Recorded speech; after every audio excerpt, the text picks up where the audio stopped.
You. Thank you very much, Barry, and good evening, everybody. I will talk about Hampshire Swifts, but I'm going to start off just talking about the identification of swift swallows and martins. Now, you're all experienced birders, I'm sure, anyway, so I won't dwell too much on it.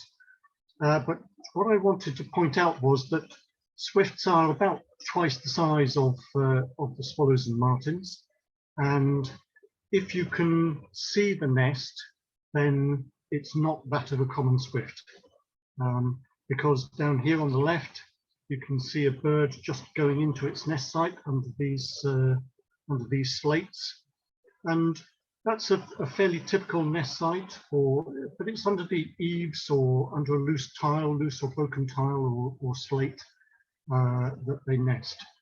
The birds are all dark, apart from a little pale patch on the throat, and this fossil swift was found a few years ago in Germany, and when it was dated, it was found to be 49 million years old, and it resides now in the Senckenberg Museum in Frankfurt. Now, 65 million years ago, so a bit further back than that, a meteor 6 miles across hit the Yucatan Peninsula in Mexico, and that led to the wiping out of the dinosaurs on the planet, but some birds and some mammals survived, and it's thought that swifts evolved fairly rapidly after that, so they've been around for a long time on this planet. This particular fossil, the wingspan of it is about 200 mil, so that's about half that of our common swift that occurs and breeds here in the UK, because that has a wingspan of about 38 to 40 centimeters.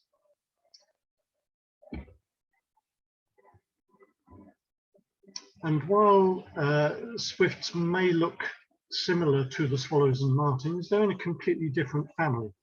They're in the Passeriformes, which are the perching birds. But swifts cannot perch, so you never see them sitting on wires or sitting on a roof or sitting on the gutter or in a bush.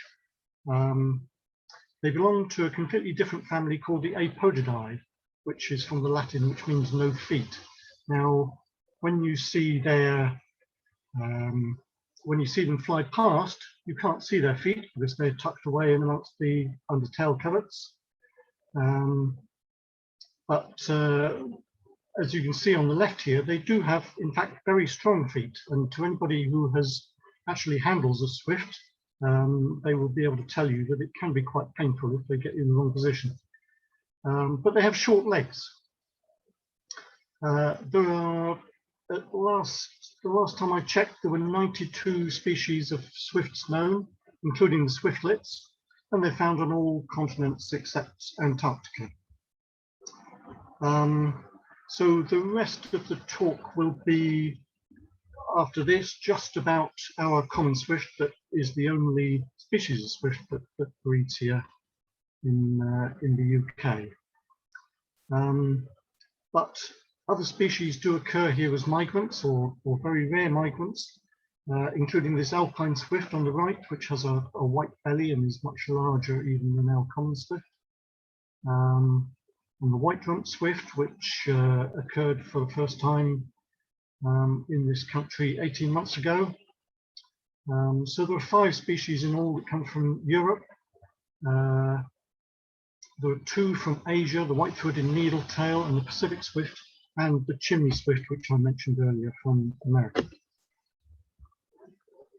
And where does the common swift breed? Well, it's the red area here, and they breed from the western edge of Europe and North Africa, right across to the Pacific in the east, all the way through Asia, northern India, excluding the Himalayas, because most of that is too high. And they winter down in southern Africa.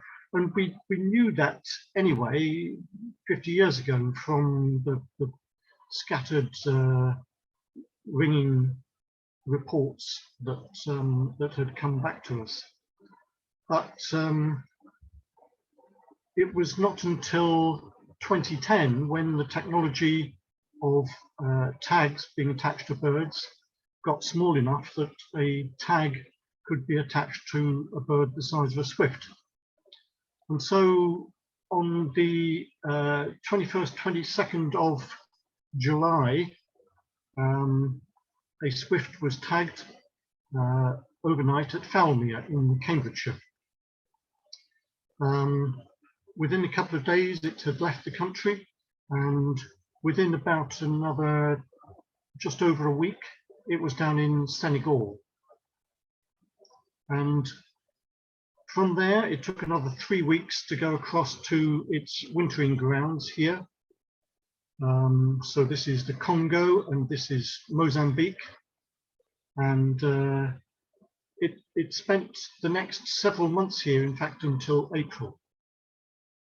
But then when it came across to the coast of the Congo here, rather than going around the edge and back on the same route that it had taken on the way down, it took a completely different route. And then, amazingly, it was shown to have done a 3-day oversea trip to Liberia. 3 days, 3 nights, constant flying, no food, no water, absolutely remarkable. And it then fed up in Liberia before that big crossing of the Sahara up to Algeria. And it fed for a day or two here in Algeria, which is a large lake, still in the desert, but it was there a quick 1-day flight to just north of Fez in Morocco, and then from within 2 days from there, it was back in its nest in Falmere. And of course, it was then that the tag was removed from the swift when it got back into its nest site, and the harness was removed and the data downloaded, and all this became clear. You can have a look at this on the Hampshire Swifts website in a bit more detail, but swifts are remarkable birds. So they spend all the time on their wing, and swifts are the only species to do that. The only time that they land is when they nest. They do all their feeding and drinking on the wing. So the top 2 photographs are of a swift drinking from a lake. This bird here is about to catch what looks like a bee in flight. I have the most amazing respect for photographers, digital photographers that photograph swifts. I have tried it for palm swifts in Cuba, and I found it almost impossible. And to get pictures like this is just amazing. They feed on insects and spiders caught in the air. So other than when they come back to nest, they don't land unless they get caught up in some really, really bad weather, and they will come down and cling on to a building and wait for the torrent of rain to pass. And they also mate on the wing, and how people can actually get photographs like this is just remarkable.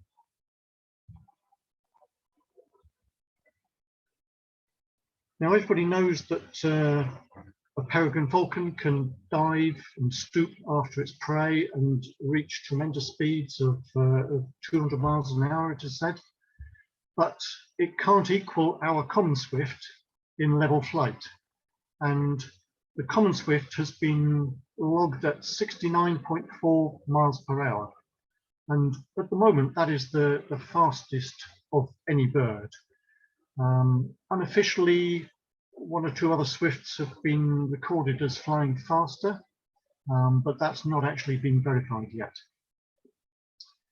Peregrines do occasionally, like some other birds of prey, catch swifts, and Keith Betton, I think rather mischievously, sent me just about a year ago actually a screenshot of one of the Winchester Cathedral peregrines arriving on the parapet with a swift in its claws, and I could see that twinkle in his eye as he did it. So other birds that that prey on swifts are the hobby. Sparrowhawk occasionally takes one. I have years ago, when I was in my 20s, seen a hobby catch a swift.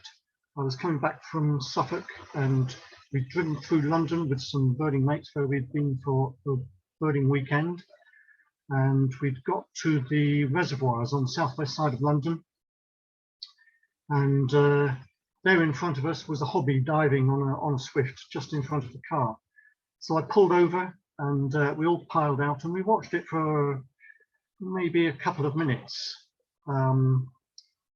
with this hobby constantly diving on this bird, and eventually it came from behind it, just out of the sun, and the swift had completely lost track of where the hobby was, and it was taken by the hobby, and the hobby flew off with it. Just a remarkable event, and one that I always cherish. You know, two of my favourite birds. How high do swifts fly, and where do they go at night? Well, back during the First World War, a French pilot was sent behind enemy lines, and he went up at night, and it was a moonlit night, and he switched off the engine so that he could glide into the rendezvous point. And he said that at 14,000 feet, he flew through a flock of birds that were just gliding, not flapping. And anyway, he landed that night in the dark, and the next morning when he checked the aircraft, there in the grill of the engine was a dead swift. So that had been flying at 14,000 feet when hit by the aircraft. And subsequent research has shown that in fact they don't usually go that high. I think it's usually between 9,000 and 10,000 feet. So what's that? 3 times the height of Snowdon every night of your life, apart from when you're nesting. Yeah. So they nest. Well, I've talked about that briefly, but this is a typical nesting site here, where they get between the soffit and the brickwork, and they'll either be nesting on top of the wall or actually on the soffit here itself. And this photograph here that you can see is a young bird from last year. It was photographed by Cathedral Morley, who is the trustee at the Hospital of St. Cross in Winchester. And this is a young bird peering out of one of the new boxes, which I'll talk about in a bit, that we had installed at the Hospital of St. Cross.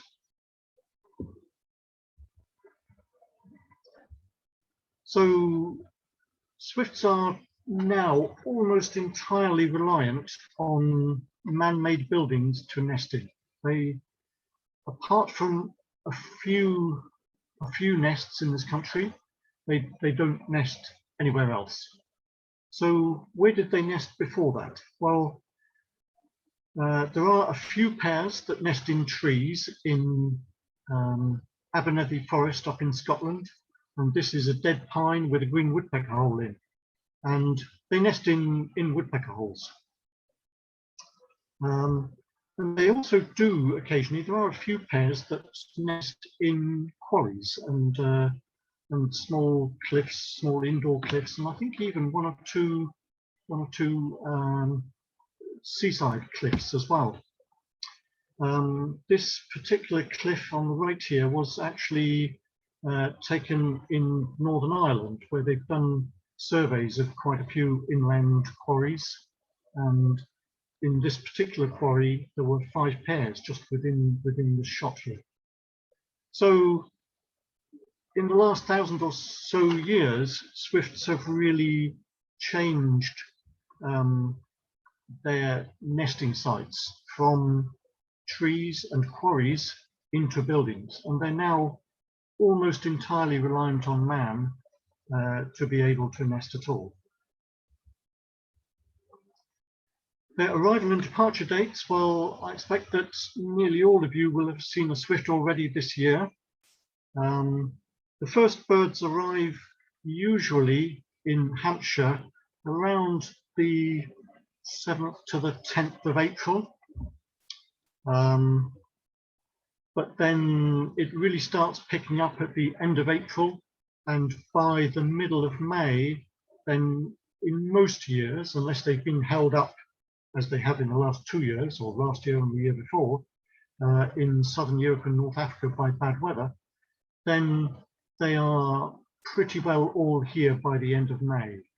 But that's just the first phase of birds coming over, and you can see from this that there are then 2 other peaks of more birds coming in.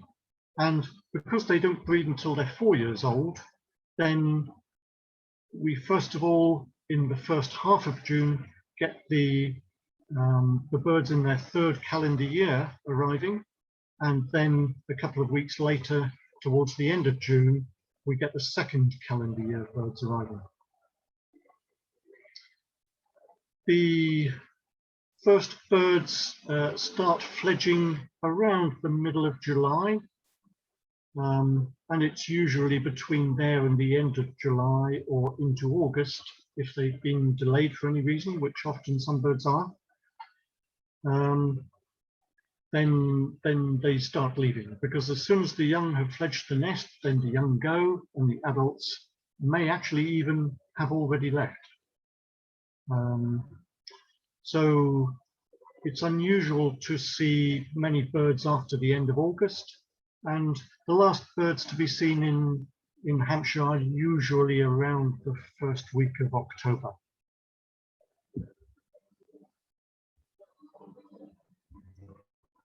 So 4 years old before they breed. The nest is pretty rudimentary. It is just a few feathers and bits of dead grass that they can collect in the air.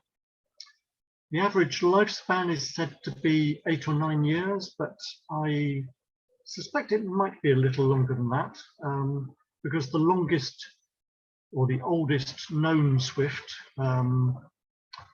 was actually, it was published fairly recently, of a swift which was caught, which had been ringed just under 30 years ago.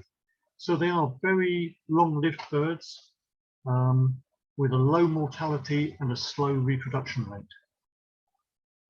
They have a single brood, mainly of 2 young. Occasionally they lay 1 egg, and sometimes they lay 3.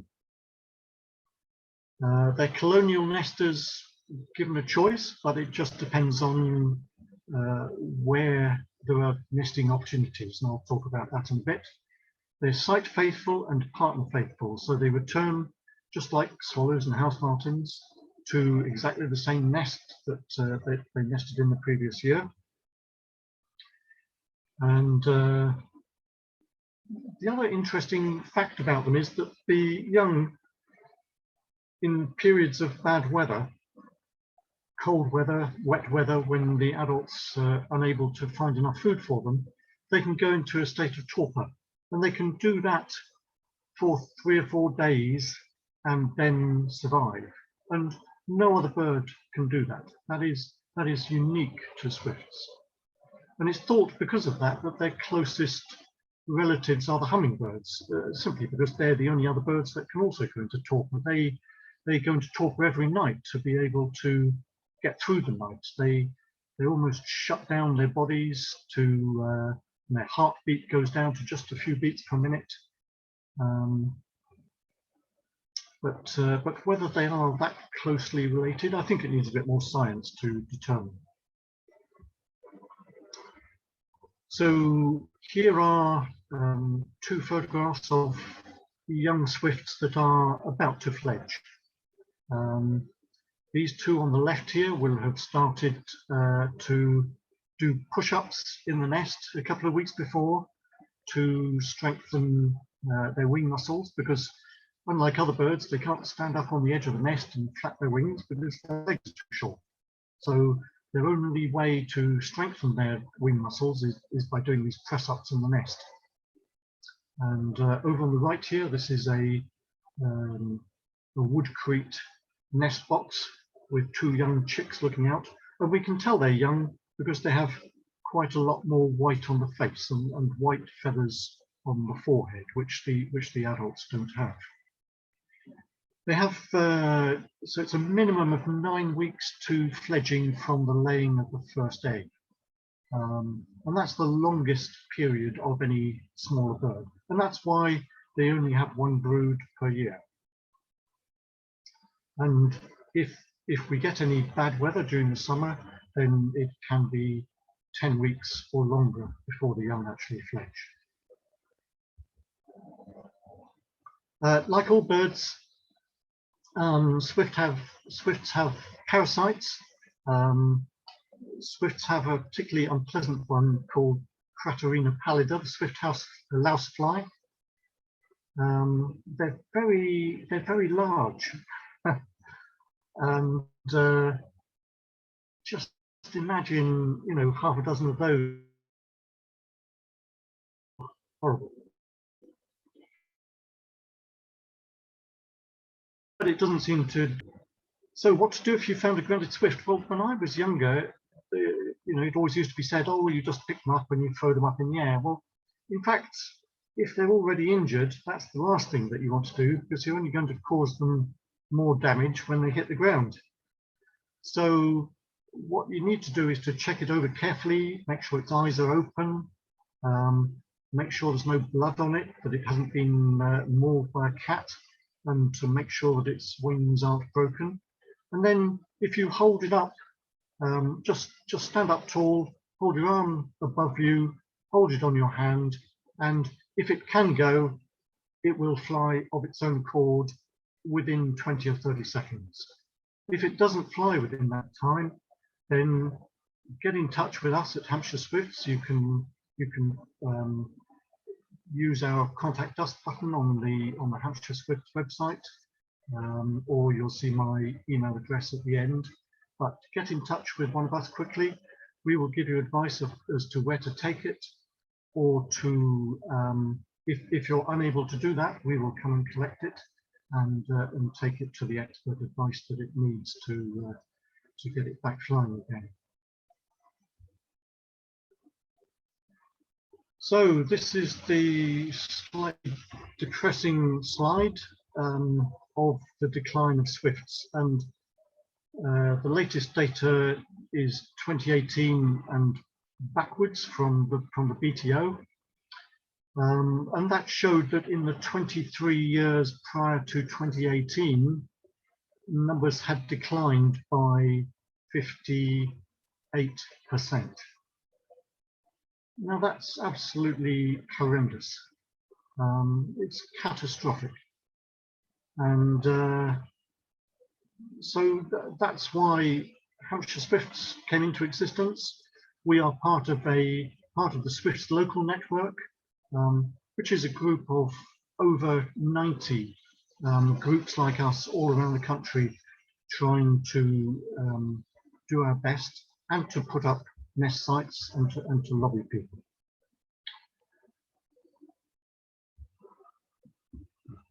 And the cause of the decline is exclusion, and we have known that for 20 years. In 2002, there was an article in British Birds called The Homes for Birds, which actually set out exactly what was happening, and still our wonderful government has done nothing to help. They know the problem, but they're not interested. Now, there are two main reasons. One is that people like to do up their houses, and the installation of plastic fascias and soffits on houses has been disastrous. We can't stop people doing that. That's fine, but there is mitigation that you can do to ensure that birds still nest on your site. You can put up boxes, or you can simply cut a hole in the soffit. That is good enough to enable birds still to nest. It's not, well, and the second reason is that most of the houses built in the last 25 years, because of rising standards of construction, in order to reduce heat loss, to save carbon, reduce our carbon footprint, very laudable aims, but not very good for our urban birds. And okay, it's not quite 0%. It's not fully 0% of post-2000 houses that can provide nesting spaces, because I'm sure we all know houses that have been built since then that do have birds nesting in them, but it is a very, very small number. So what can we do to help? Well, it's more Swift boxes, more Swift bricks, and be organic. Think organic, and don't use pesticides in your garden. That's not to say that the decline of insects, which has been much publicized over the last few years, is a part of the problem here, because it isn't. And I will talk about that at the end. If you put up Swift boxes and put in Swift bricks, birds will use them. It can take time, because Swifts are much slower than starlings and house sparrows to cotton on to new nest sites. But once they start to, the results can be fantastic. So Hampshire Swifts give advice on boxes, and since the beginning of April, when lockdown eased, Roger and I have been, well, Roger certainly has been doing nothing but make boxes and put up boxes. The two types that we supply and provide are these, which are the Model 30, and these, which are the Minstead boxes. And we supply and fix them for £30 each. So, it's a bargain. This is an RSPB box here, which costs, I think, about £40 or maybe even a little more just to buy. And the timers here on the right, we can install those for £50, supplied and installed. So the cost is very low, and we all need to be doing our bit. And every year in this country, approximately 200,000 homes are created. Now, the Royal Institute of British Architects, the RSPB, and just recently, just last month, the NHBC, the National House Building Council, have all said that we need to be installing Swift bricks, so that's integral Swift bricks, in new homes at an average rate of 1 per dwelling. If we did that, the problem would then largely go away. But the government is not keen to do that, because their mates in the building industry don't want it and are very keen to satisfy their shareholders and not give a damn about anybody else. Now, you may have noticed recently that we have been targeting Carla Homes on social media a bit, if you follow our Facebook and Twitter. And we expect all building companies to change. We know the problem and we know the solution, and this has to happen. Swifts are declining at 5% per annum, and us putting up a few Swift boxes, and I mean, we've done a few hundred this year since the beginning of April. Last year, despite COVID, we did about 700. We've put up thousands of boxes in the county so far, and it does have an effect, but it's not the same as having all new homes with a swift brick in. We do offer free advice to builders, and some of them are very keen. Some of them do that without being asked. Some of them talk the talk, but they don't walk with it. You can read about what we get up to on our Facebook page, and also on our website. Now, Hampshire Swift was formed by Andy Broadhurst and myself back in 2016, so it was just about 5 years ago, and it had the aim of reversing the decline in breeding swifts in Hampshire. And there are some of the things that we do. So we lobby councils and developers. We comment on all of the larger planning applications in the county, mostly so far with a singular lack of success, because people are, well, the councils are not very good. They're not really interested in tackling developers because they get a tax from the developers, so they don't want to upset them. But we are now taking a much more outspoken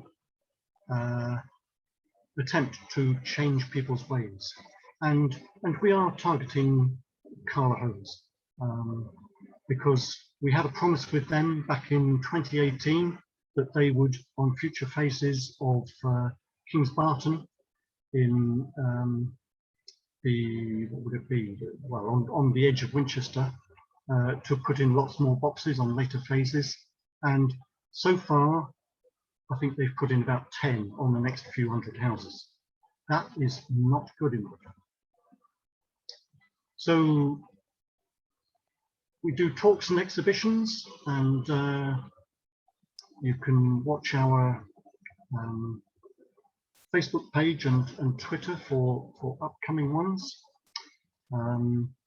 We advise various builders, the ones that will listen, about putting in swift bricks, and we do a lot of putting up of nest boxes around the county. And if you go to our website, you can have a look at all of our data that we have gathered. If you click on where it says Site Survey here, it will bring up another tab, and on the first tab, it takes you to the Swift survey form, where you can enter your records of nesting swifts and of low-flying screaming parties. So we don't want your general records of swifts. It's really only the nesting swifts that we're after. And if you then on the next tab, it will take you to our to a live Google map with all of our records. So there's nearly 1,600 nesting records here, from 1787 up to 2020, and all of the data is on there. Now, I'm old, but that 1787 record is not mine, needless to say. You can, when you click on any of the icons, so you can zoom in on that Google map and then click on the icons, and it will bring you up the detail of that particular record on the left-hand side. So going back to the 1787 record, some of you may have guessed, it was actually Gilbert White's record, because he wrote on the 23rd of June in his Natural History of Selborne that the brood of nightingales frequents the walks, but the numbers of swifts are few because they're stopped out from the eaves of the church, which were repaired last autumn. And that is the nature of this. This has been happening for hundreds of years. Buildings get done up and the birds are then left homeless and have to find somewhere new.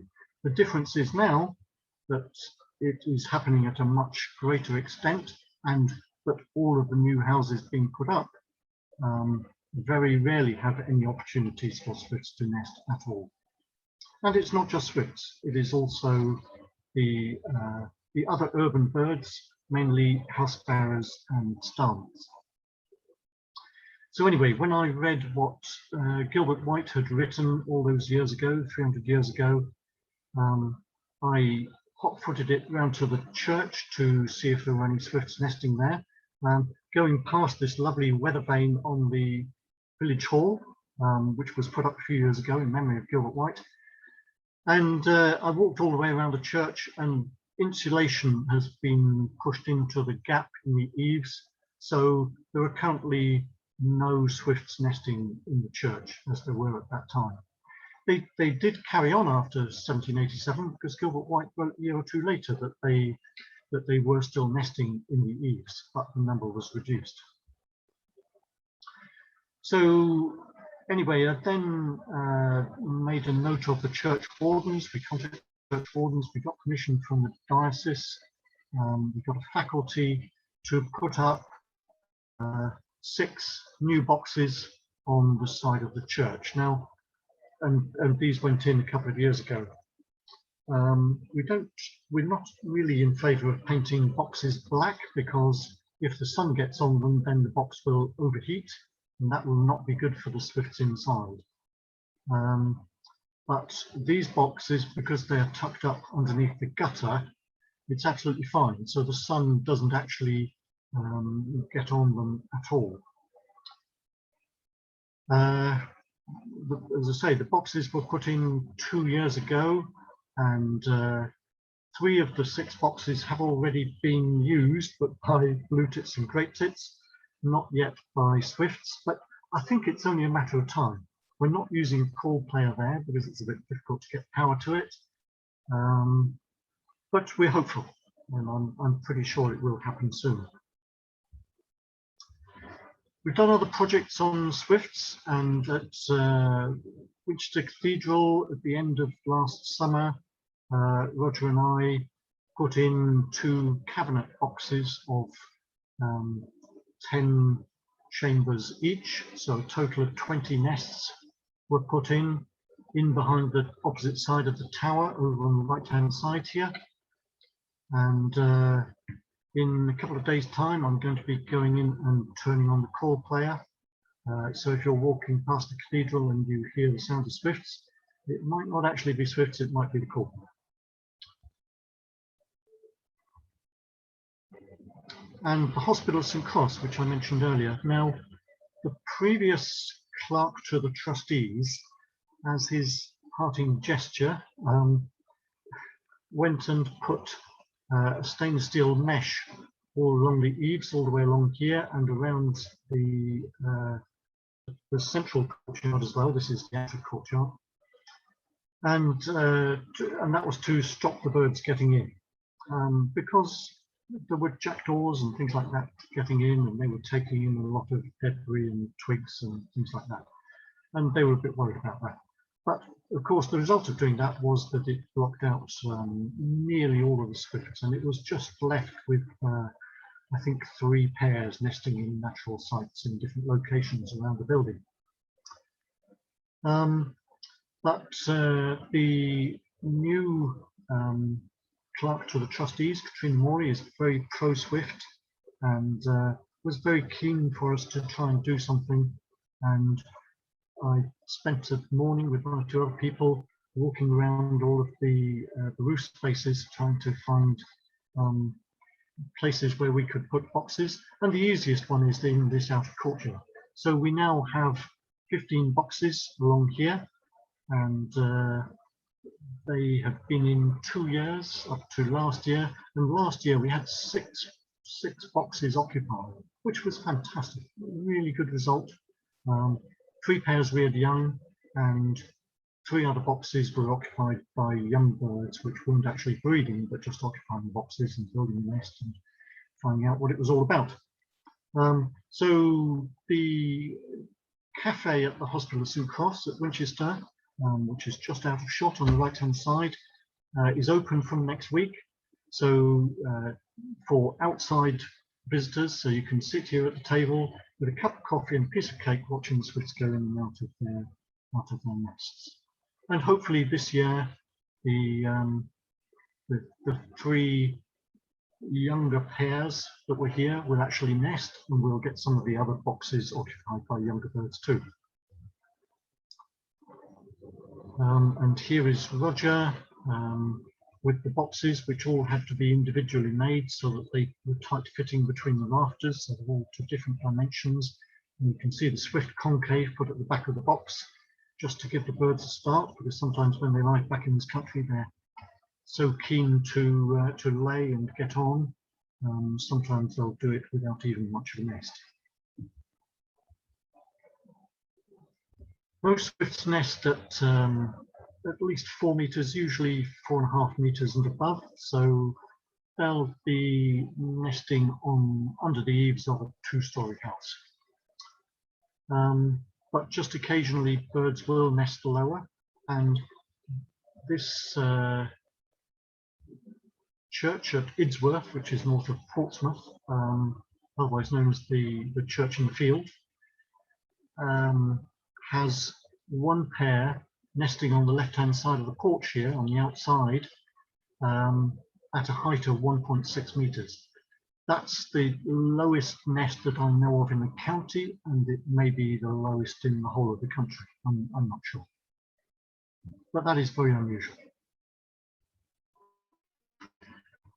1 or 2 other projects that we have done. This is the Tourist Information Centre in Romsey, and 2 or 3 years ago, Testimony Borough Council, once they determined that they did actually own the building, which caused a bit of a delay, they were very amenable to having us, well, in fact, they got their contractor to do it, to cut holes in the soffit along both sides of the building. So I think it was about 19 or 20 new nests that were formed. And here, down in the bottom left, you can see the chamber, and then just after this, a hole was cut in the soffit to enable birds to fly up inside. Now, because of COVID last year, we weren't able to check it, but that is one of the sites that we will hope to check this year to find out if swifts have started nesting in it. It only needs 1 pair to do it, and then others will follow.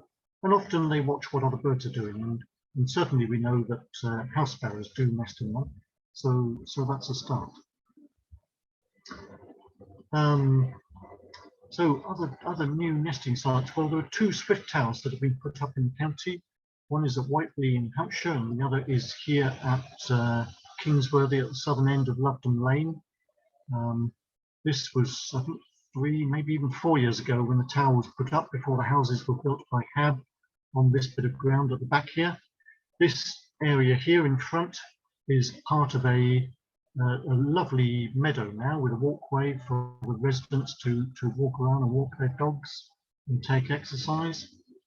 Last year, the Swift Tower had 3 pairs of swifts inside, and when we checked the chambers, we know that some of the other chambers have also been occupied in previous years. It operates with its own call player, operated from a solar panel on the roof here, which is facing south.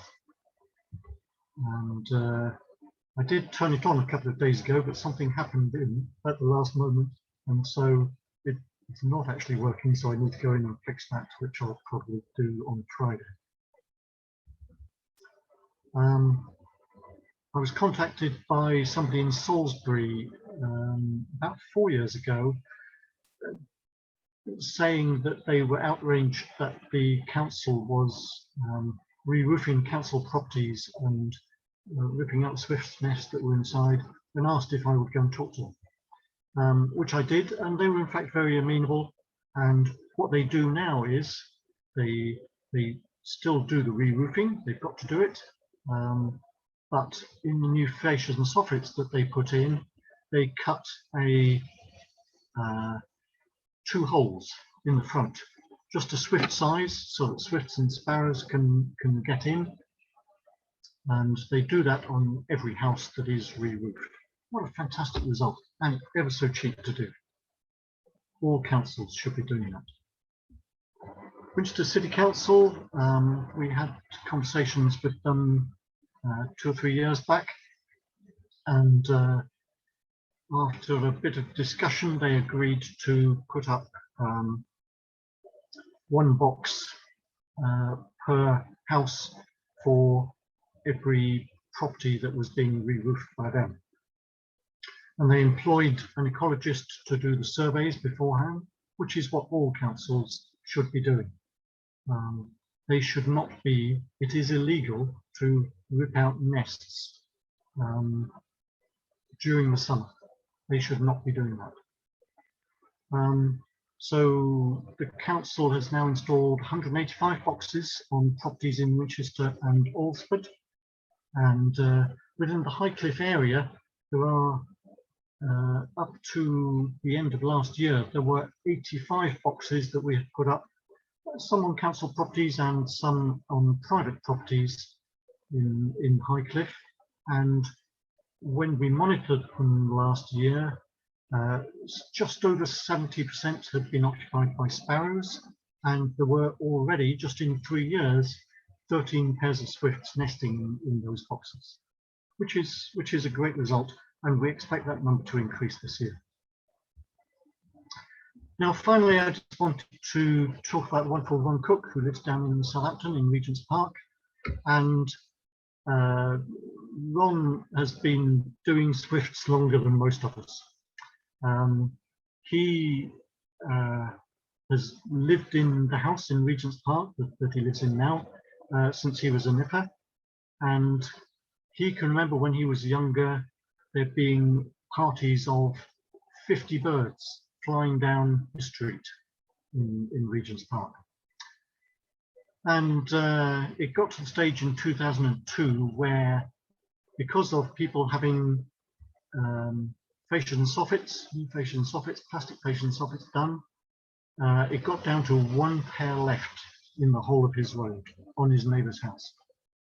So he thought, this is time to do something about this, and he put up a couple of boxes on his house. It was 4 years before swifts found them and started using them. So that was 2006. 11 years later, in 2017, he had 12 pairs in 15 boxes. And 3 years later, in 2020, so that's last year, he had 40 pairs in 45 boxes. So, and reared huge numbers of young.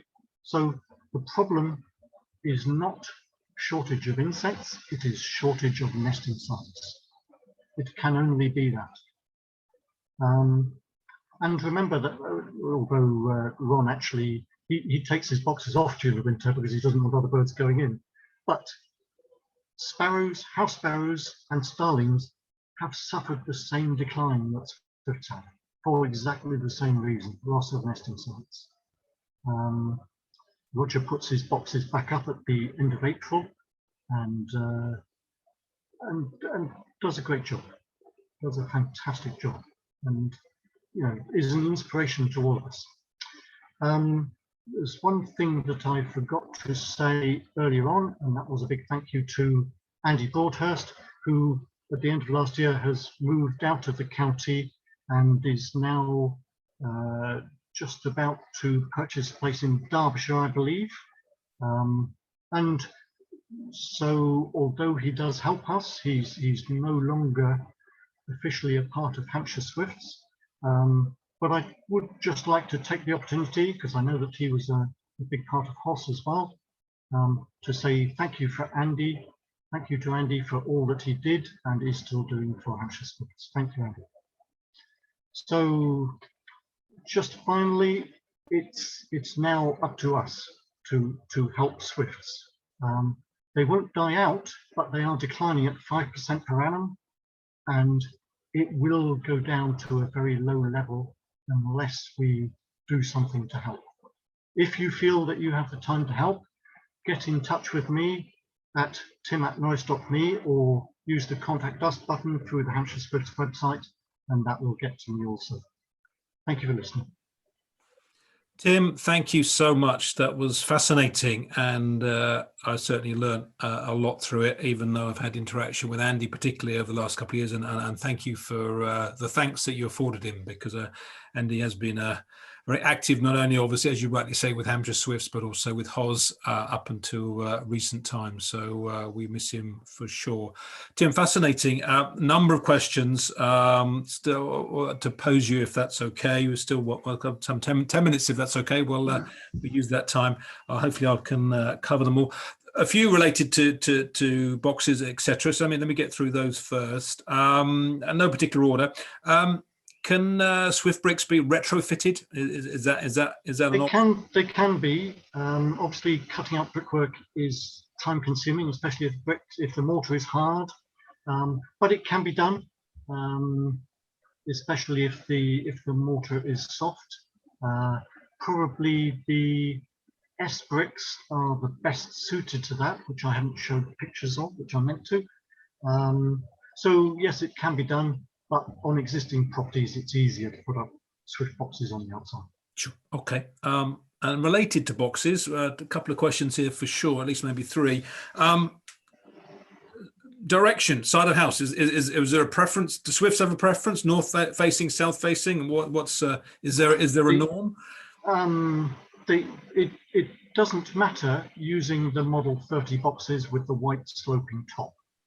They're very carefully designed that they can actually go in full sun, and because it has a white top, that will reflect the heat and the box won't overheat. So direction is not important for where Swift boxes go. But it often depends on where there are eaves, because under the eaves is better, because the box will last longer as it gets a greater protection from the weather, rather than if they're put on the gable end. So it needs to be preferably 4.5, 5 meters and above, so a 2-story building. It needs to have no vegetation growing up the side, preferably, because Swifts don't like that, and other things can climb up too. And there need to be preferably no trees or tall hedges in front, so that the birds can drop away out of the nest. Great. And I'm not going to guess, because I'd rather you answer the question. But is there a for anyone looking to install more than one box, is there a desirable distance between boxes? Obviously, I'll see some of the structures that have been installed would suggest that boxes are extremely close to each other. But is there a They can be put close together.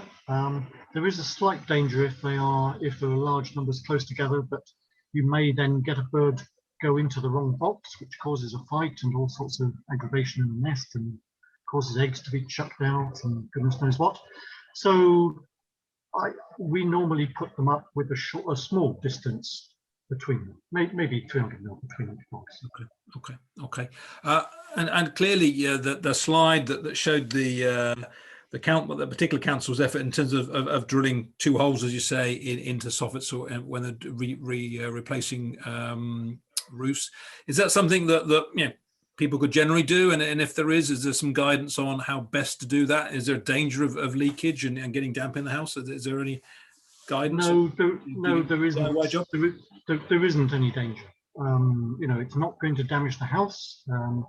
The hole can either be drilled in the soffit up against the brickwork, or it can be drilled in the front fascia, as in the picture that I showed that Salisbury Council were doing. The size is critical. So if you want to allow in Swifts, then the hole size needs to be 30 mil high by 65 mil wide. Excellent. And if you want starlings to get in, a bit bigger. Okay, well, I can imagine that's one or two people taking that one on board, Tim, after you sharing that tonight. Switching a little bit away from boxes and bricks, but still related, call player. You made reference to the call player, and there was one particular question about is there a desirable time of day or when to start using a call player? But could you talk, Bram, a minute or two about the call player? Sure. The call players have a timer fitted. The the time of year to play them is from the beginning of May, perhaps until the end of the first week of August.